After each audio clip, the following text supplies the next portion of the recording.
My sister called, my husband not a real man at family dinner. I cut off the $800 a month we'd been giving her, and months later she showed up drunk at my door after getting evicted and got arrested. So my husband Matthew's got this awesome YouTube channel where he talks about retro gaming and tech reviews. It's doing so well that he pulls in about $180,000 a year. We just got back from an epic 2-week trip to Japan, which Matthew totally covered, right down to the first-class flights and swanky hotels in Tokyo and Kyoto. We did all the cool stuff we wanted, like private tours and eating at fancy restaurants. We couldn't wait to share our experiences and pics with my family during our Sunday dinner at my parents' place. Matthew even showed off a video he made about Japanese arcade culture, which blew up with over 150,000 views in just 3 days. My sister Alice, who's 28 and a single mom to her 6-year-old Jeremy, seemed really into our stories. She was all curious about where we went, what we ate, and how much we spent. Matthew, being his generous self, started saying how we're thinking of another trip next year, maybe to Europe, and we'd love to take family along because traveling with your loved ones makes it even better. Alice was super excited at the idea, especially since little Jeremy has never been on a plane before. She thought it would be such a great learning experience for him. My parents got all pumped about maybe visiting places they've always dreamt of. Matthew explained how well his channel's been doing and that he's been saving for experiences like this because he values memories more than just buying stuff. He mentioned some big sponsorship deals lately which caught everyone's attention. But then Alice changed her tune and started grilling Matthew about his work schedule, asking if he ever felt awkward telling people what he does. Ma thought he was cool about it, explaining how he works 6 to 8 hours a day on content creation, video editing, managing social media, and sponsor relations, all with the freedom to set his own hours at home. Alice then asked if he missed having a real job, and Matthew laughed, saying he loves combining his love for gaming with his tech skills and connecting with a global community. He mentioned turning down regular tech jobs because his YouTube income tops what they'd offer, and that he loves the creative freedom of his own gig. My parents were clearly impressed and kept asking about how he built his audience and turned a hobby into a career. Dad even said he wished he'd had such opportunities back in the day. But Alice seemed to get more annoyed, clenching her jaw as Matthew talked about his income and success. Then Matthew talked about his gear and how he'd invested in top-notch equipment for his videos. He said he might hire an editor soon because the demand's so high. That's when Alice lost it, accusing Matthew of just playing games at home while I worked a real job, and calling him a glorified housewife who lucked out on internet fame. Everything went dead silent, and Matthew went red. Alice kept on, saying real men work in offices and questioning the value of his videos on old Nintendo games. It was embarrassing, and I got up to call her out on being disrespectful, pointing out how hard Matthew works and that his success is legit. Plus, we just offered to take the family on a pricey vacation. Alice shot back, claiming she was just being honest and insinuating Matthew wasn't in the real world. She said it was pitiful I was defending him and suggested his work was a bad example for Jeremy. My parents jumped in, telling Alice she was way out of line, and Mom even said she was ashamed of her behavior. Dad said Matthew's success was something to celebrate, not criticize, and that Alice owed us an apology. But Alice wasn't done and kept arguing, calling YouTube's success unstable and suggesting Matthew get a real job. Finally, Matthew spoke up, saying he was sorry Alice felt that way about his work, but that he was proud of his accomplishments. He said he never asked the family for anything, only offered to share his success. Then he quietly excused himself to get some air. I was super mad and told Alice her behavior was unacceptable, and she'd humiliated Matthew in front of everyone. So, I had to remind Alice that Matthew and I have been giving her $800 every month for the last 2 years to help with her rent and taking care of Jeremy. We've also footed the bill for Jeremy's school supplies, clothes, and some unexpected expenses, like her car repairs and medical bills. I basically told her that if she has such a strong opinion about how Matthew makes his money, and whether it's real or not, then she shouldn't expect to keep getting financial help from us. It's like saying, if his money isn't good enough for her respect, it's not good enough to cover her bills either. She seemed shocked and started backpedaling, saying she didn't mean it like that and was just frustrated. I let her know she had crossed a line with Matthew and couldn't just take back what she said. My parents backed me up, telling Alice she needed to think about how she treats people who've been nothing but generous to her. My dad also pointed out that Matthew has always been respectful and kind, and Alice's attitude was just out of line. She started crying and apologizing, but I wasn't buying it. I told her the damage was done, and her words really hurt Matthew. Until she can truly understand why she was wrong and apologize for real, I'm not interested in hearing from her. Matthew and I left, and later my parents called to apologize for Alice's outburst and said they'd talk to her about showing respect and appreciation. They agreed with my decision to stop the financial support and emphasized that Alice needs to learn there are consequences for treating people poorly.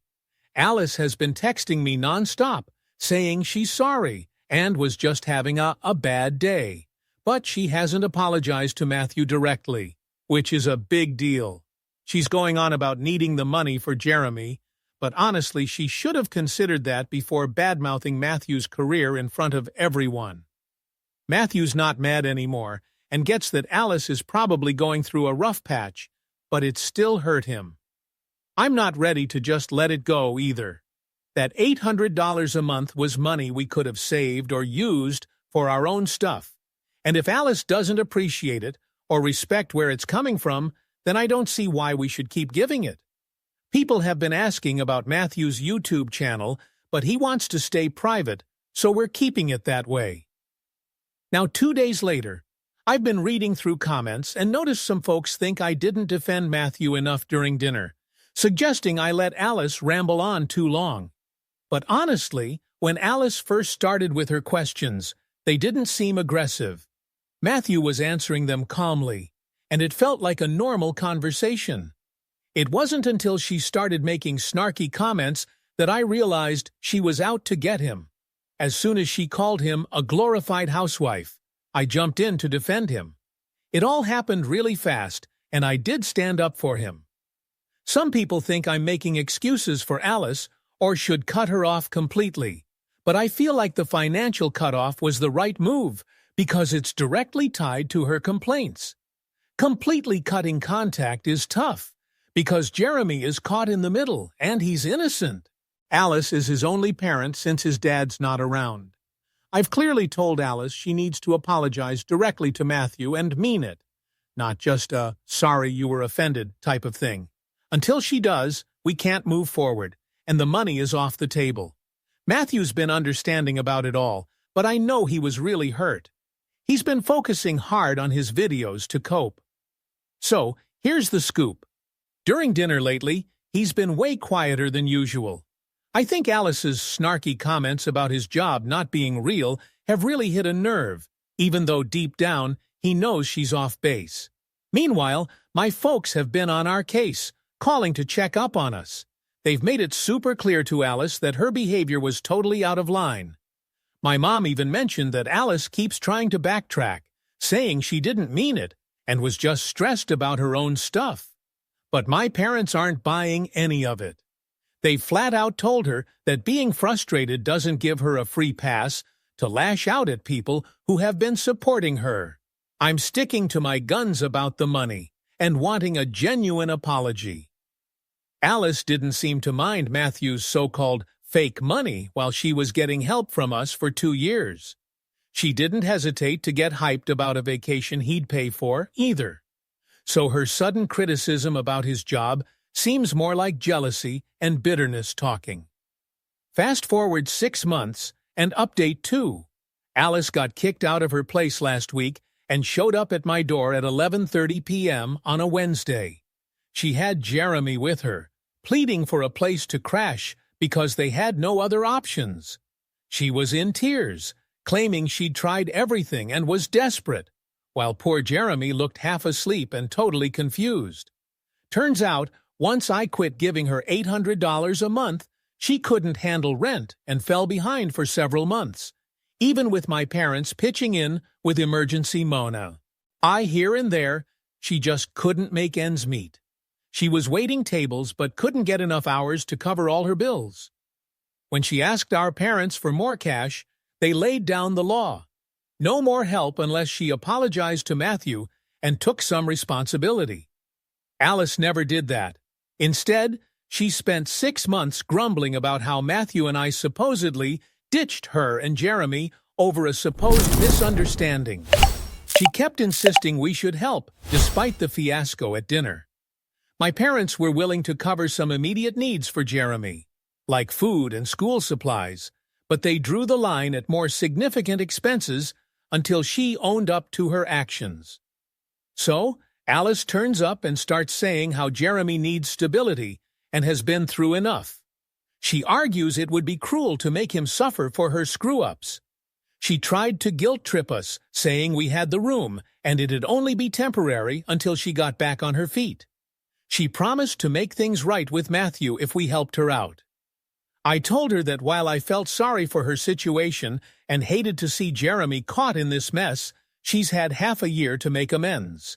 Instead, she's played the victim card, acting like she's the one who was wronged. I pointed out showing up unannounced, using Jeremy as leverage, was pretty manipulative and unfair. She flipped out, calling me heartless and saying family should help no matter what. I reminded her she called my husband a glorified housewife and not a real man in front of everyone, all while accepting our financial help for 2 years without respecting how we earned it. I suggested she reach out to Jeremy's dad, who's been MIA, and see if he could step up. She shot that down, claiming he's unreliable with his own problems. But I told her that's not much of an excuse, seeing as she was homeless with a kid now. She got even more upset, calling me cruel, and said she never expected such treatment from her own sister. But I reminded her I never expected my husband to be publicly insulted by someone we'd been supporting financially. I handed her some numbers for local shelters and advised her to consider making things right with my parents for further help. I said Matthew and I weren't going to be guilted into enabling her disrespectful behavior. I also told her to stop dragging Jeremy into adult messes because using a kid as a bargaining chip wasn't going to cut it with me.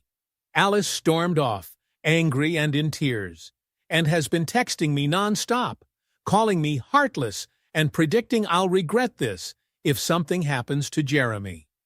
She's also been telling my parents that I heartlessly threw a homeless kid out, claiming Matthews turned me against family. My folks have been firm, though. My mom feels bad for Jeremy, but agrees Alice brought this on herself. She said letting Alice stay without accountability would only enable her behavior. My dad thinks Alice had plenty of chances to fix things, but chose the victim route. Matthew suggested we could help Jeremy directly if Alice let him stay with my parents temporarily, but she refused, saying it would split up her family. Matthew feels for Jeremy, but knows we can't let her disrespect slide. I know some might think I'm being too harsh, but Alice has had months to apologize and make amends. She's doubled down on playing the victim instead. She never said sorry to Matthew and now wants to use her son to guilt us into helping her despite her ongoing disrespect. Final update. 2 months later. Yesterday afternoon, Alice showed up drunk at my place while I was at work, and Matthew was home with our 8-year-old. Things got so out of hand that the cops were called, and she got arrested for trespassing and causing a scene. So get this. Around 2 in the afternoon, Alice starts banging on our front door, yelling like a banshee, demanding a chat. When Matthew opens up and says I'm at work, she loses it, calling him a pathetic excuse for a man, claiming he's ruined our family. Matthew immediately realizes she's had way too much to drink. Her breath reeked of alcohol, and she was super belligerent. He tries to shut the door, but Alice just pushes her way in, still screaming and demanding to know where I am. My son, curious about all the commotion, comes downstairs, and Alice turns her tirade towards him too, insulting Matthew, calling him a fake man without a real job, and telling my son he should be embarrassed to have Matthew as a role model. My poor kid ends up in tears, and when Matthew tries to protect him, Alice shoves him, taunting him to act like a real man. Matthew's quick to dial 911, takes our son upstairs, locks the door, and waits it out. Meanwhile, Alice is in our kitchen, still yelling up a storm, going through our fridge. The police arrive, try to calm her down, but she just turns her rage on them too, shouting about how Matthew's the real problem. She wasn't leaving without speaking to me. Luckily, Matthew shows the cops our security footage of Alice forcing her way in, explaining that she's been a constant problem since her eviction. They arrest her for trespassing and public intoxication, and even suggest Matthew press charges for assault since she pushed him. I get home just in time to see Alice being carted off in a police car. She screams at me, blaming me for her woes and saying Jeremy is going to grow up without a family because of my choices. After the chaos, I call my parents to fill them in. They're shocked and upset. Their daughter breaking into our house and terrifying my son was beyond anything they imagined. They rush over to support us, apologizing for Alice's actions. Turns out, Alice had been secretly drinking and had been acting all sorts of strange lately, which my parents didn't realize was so severe. They had hoped to help her get on her feet, but she kept sabotaging every opportunity. They even found hidden bottles and realized the money for groceries was likely funding her drinking habits. Deciding enough is enough, they plan to petition for temporary custody of Jeremy to give him stability, while Alice gets the help she desperately needs. Alice is still in jail because she can't make bail, and my parents aren't getting her out unless she agrees to rehab. They're already taking steps to ensure Jeremy is taken care of, talking to his school and doctor. I feel awful it took this long for us to grasp just how deep Alice's issues run, especially as my son got caught in the crossfire. Matthew's been great. No grudges, just focused on our family's safety. The cops suggested a restraining order if Alice keeps harassing us, noting her behavior could escalate if she doesn't get serious help. For now, we're watching how her legal things play out and being extra cautious with our security.